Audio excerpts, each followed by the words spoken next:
Yeah. Ja Morant. Before we get out of here, Refocus, man. Refocus. It's gonna be all right. Ja Morant out here with he shot the greatest shot I've ever seen in my life. The greatest buzzer beater of all time. It's not even close for me. That's the greatest buzzer beater of all time. Not close. My man was about to fall out of bounds. Shout out to Steven Adams on the pass. A Yeah. full court A pass. full court pass too. To the corner of the court. Yeah, people if he's been in the MVP conversation for most of the year. Yeah. With 0.4 seconds, bro. He got that shot off with 0.4 seconds. G. Come on, man. Like, what are your thoughts on Ja Morant now? And the bigger question is, like LeBron, what maybe two. Well, I ain't gonna say two. I ain't even gonna do Bron like that at the time Brady just did what he did. So let's say Bron got 5 years left. Mm-hmm. Right? KD is in what, year 13? Mm-hmm. Chris Paul, like a lot of the people that we've been celebrating are like their mid to late 30s now. And they're on their way out, or at least on their way from their prime. Like even James Harden is 33. Jimmy Butler is 33. Dame Lillard, I think, is like 32, 33. Uh-huh. So you start looking at the younger players. Those players that back when you know, like when Mike retired, AI came into play, and Tim Duncan came into play, and Shaq came into his own. And then we got Kobe Bryant, and we got Kobe and Tim Duncan winning all the rings and stuff. And then, you know, LeBron James comes in, you know, what was it, 2003? Mm-hmm. Draft, he comes in, so he's coming of age and stuff. And Carmelo Anthony and Dwayne Wade. And I think the only two that's left from that draft class, I believe, is LeBron and Carmelo, right? Yep. So Chris Paul was in that class, no? I thought he was in the year before that. Maybe year before. Yeah, year before.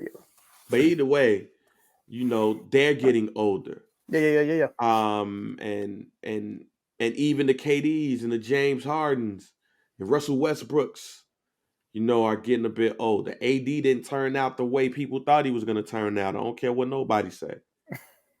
AD to the Bulls, what they talking about? Oh yeah, whatever. But yeah, go ahead though. So like going to these new, like these younger players, like a Giannis, you know, like a LaMelo Ball, Anthony Edwards, you know, players like that, you know, Zion. I just think Zion don't want to be in New Orleans, and I don't think he ever wanted to be in New Orleans. I think this has been stirring ever since he got drafted, and he didn't want to ask for a trade. Mm-hmm. Like he didn't want to tell New Orleans, "Don't pick me." He didn't want to do an Eli Manning. I don't think he never ever wanted to be in New Orleans. Mm-hmm. He wanted to be with the Knicks, and sooner or later he's going to be with the Knicks. Yep. But going to Ja Morant, I have a hot take. Okay. I think Ja Morant, along with Giannis, are going to be the two players that we're going to have conversations about being GOATs about when it's all said and done. Okay. What I mean by that is, I'm not saying that they're GOAT now. Not saying that they're top whatever. I'm saying that when they are in year 15, 16, 17, God willing,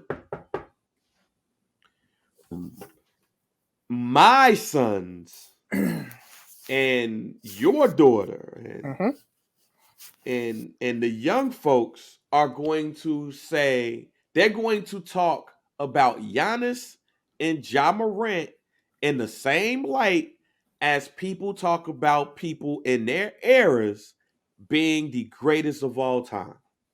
I don't disagree with that at all. I don't disagree with that at all. At this moment in time, Ja Morant is the greatest show on the court right now. he's must-see TV at this point.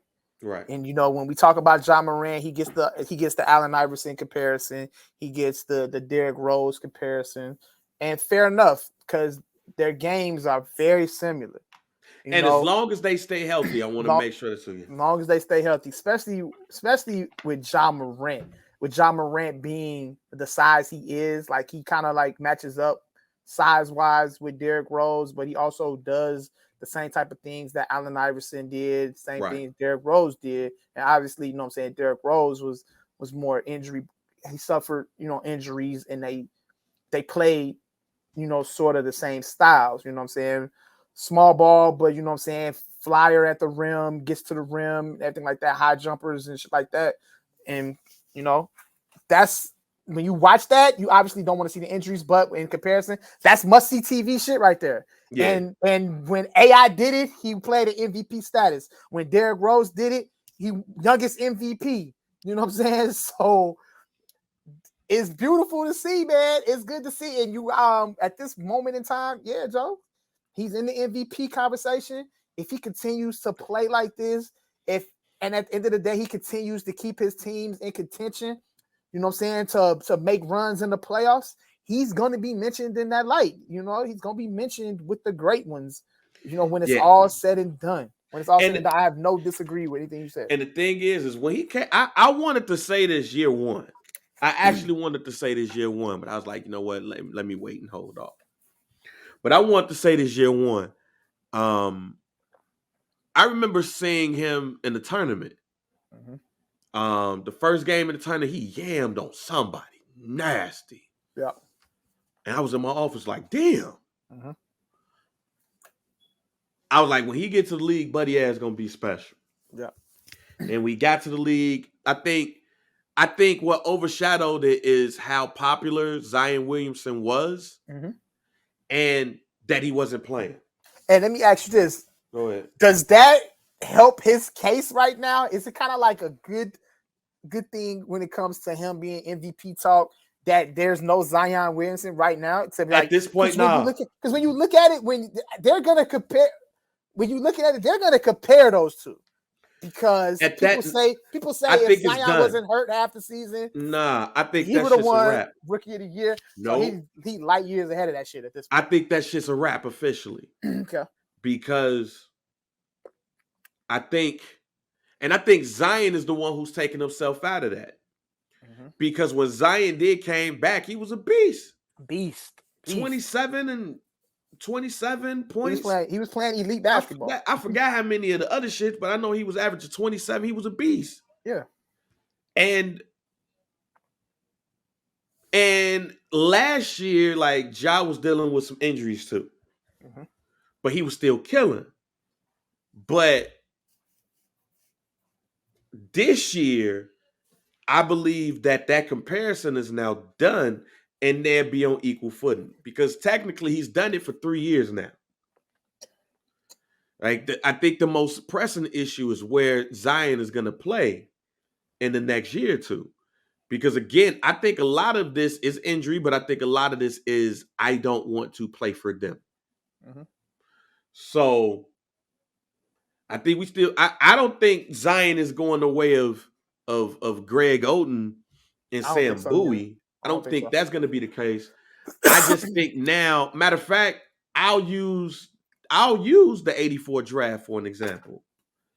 I'll use the 84 draft for an example because the number 1 pick in the draft was Hakeem Olajuwon. Number 3 was Michael Jordan. Number 2 was Sam Bowie, whatever. But when we look at Michael Jordan and we look at Hakeem Olajuwon, we look at them as 2 GOATs. Mm-hmm. Many people consider Hakeem Olajuwon one of the greatest centers, if not the greatest center of all time. Mm-hmm. Like there's people that would say Hakeem Olajuwon is the greatest center of all time. Not me, mm-hmm. but yeah. That's, to me, Zion. Because I don't think Zion foot going to be broken every year.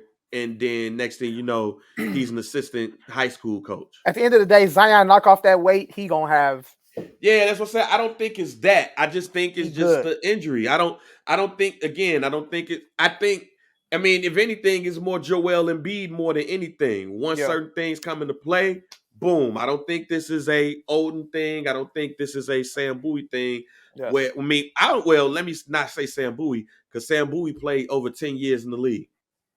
I don't think this is a Greg Oden thing where we don't see him in the league no more. I think this is more of a potentially can be a Akeem Olajuwon and Michael Jordan thing where you had two of the top players in that year's draft who is going to be two of the top players for years to come. But I I think just think go ahead. but I think in you know what I'm saying, just to piggyback off that, you hit it right on the head when you said Joel Embiid. I think, like you said, I think that's the best comparison to this. I think when it comes to Zion, Right. is Joel Embiid. That's what I think. I just think that when and Zion could very well be in this once he gets in the Knick uniform because he's going to show off. But I think what I'm 40, so I think at 55, I'm gonna be looking at my son, who in 15 years from now will be 22, and then my other son would be what, it's like 16, and the other one would be 14. I think when they get to talking and having their sports conversations, Zion, LaMelo, Ja, Giannis are going to be the people where they say are the GOATs. And we argue with them saying, fam, you wasn't watching LeBron, you wasn't watching Michael Jordan, and if the great grands are still around, you wasn't watching Kareem Abdul-Jabbar. I think they're going to be in that type of conversation 15, 20 years from now, assuming that they all stay healthy.